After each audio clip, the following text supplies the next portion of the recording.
Sound. Okay, here we are getting somewhere. There's no sound for this. This is 8/8/24, August 8th, 24. This is the body cam of the guy being hoisted up who saw crooks on the roof. So let's see what happens. He's getting hoisted up here, gets up, grabs the edge of that little small roof, which he could reach, and then he gets up because the other roof is a little bit taller, about 2 or 3 feet taller. But he sees him and jumps back down and runs away, which, you know, I guess you should retreat.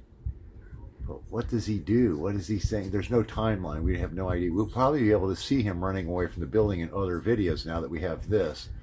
So just really interesting. And yeah, is he calling? There's no sound. They've redacted. Again, everything was just off this day. Nobody had anything working. And here he is running away, circling back. There's other people already yelling, he's up there, he's up there. There's a guy with a gun, there's a guy with a gun. And this cop's just running around over here in the field. Yeah,